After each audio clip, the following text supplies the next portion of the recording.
ಅಂತ ಹೇಳ್ತಾ ಇದ್ರು. ಪ್ರೀಮಿಯಂ ಕಸ್ಟಮರ್ಸ್ಗೆ ಹೊಸ ಪ್ರೀಮಿಯಂ ಜಾಕೆಟ್ನ ತೊಗೊಬಂದಿದ್ದೀನಿ. ನೋಡ್ಬೋದು, ನಾನು ಫುಲ್ ವೇರ್ ಮಾಡಿ ನಿಲ್ತಿದ್ದೀನಿ ಜಾಕೆಟ್ನ. ನೋಡ್ಬೋದು, ವಾಟರ್ ಎಲ್ಲ ಒಳಗಡೆ ಹೋಗುತ್ತೆ ಆರಾಮಾಗಿ. ಬಟ್ 100% ಅಲ್ಲ, 1000% ವಾಟರ್ ಪ್ರೂಫ್. ನೋಡ್ಬೋದು, ಇದರಲ್ಲಿ ನೀವು ಟೈಟ್ ಆಪ್ಷನ್ ಕೂಡ ಇದೆ, 2 ಸೈಡ್ ಕೂಡ ಟೈಟ್ ಆಪ್ಷನ್ ಇದೆ.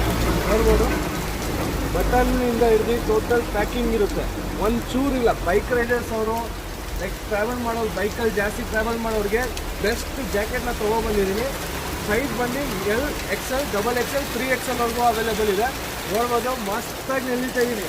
ಒಂದು ಚೂರು ನೀರು ಒಳಗಡೆ ಹೋಗೋಲ್ಲ ನಿಮಗೆ. ಫುಲ್ ಓಪನ್ ಮಾಡಿ ತೋರಿಸ್ತೀನಿ ನೋಡಿ. ಒಂಚೂರು ನೀರು ಒಳಗಡೆ ಹೋಗಿಲ್ಲ. ಆಲ್ಮೋಸ್ಟ್ 10 ಸೆಕೆಂಡ್ಸ್ ಮೇಲೆ 10 to 15 ಸೆಕೆಂಡ್ಸ್ ಮೇಲೆ ನಿಂತಿರ್ತೀನಿ. ನೋಡ್ಬೋದು, ಹಂಗೆ ಸ್ಲೋ ಡೌನ್ ಆಗುತ್ತೆ. ಸೊ ಬೇಗ ವಿಸಿಟ್ ಮಾಡಿ, ಗ್ರ್ಯಾಪ್ ಮಾಡ್ಕೊಳ್ಳಿ. ಲೊಕೇಶನ್ ಗೊತ್ತಾಗಲ್ಲ, ಡಿಸ್ಪ್ಲೇದಲ್ಲಿ ನನ್ನ ನಂಬರ್ ಇದೆ, ಹಾಯ್ ಅಂತ ಕಳಿಸಿ ಲೊಕೇಶನ್ ಶೇರ್ ಮಾಡ್ತೀನಿ. ಸಿಕ್ಕಾಪಟ್ಟೆ ಮಳೆ ಇದೆ ಬ್ರದರ್ಸ್, ಬೇಗ ಬನ್ನಿ, ಗ್ರ್ಯಾಪ್ ಮಾಡ್ಕೊಳ್ಳಿ. Thank you.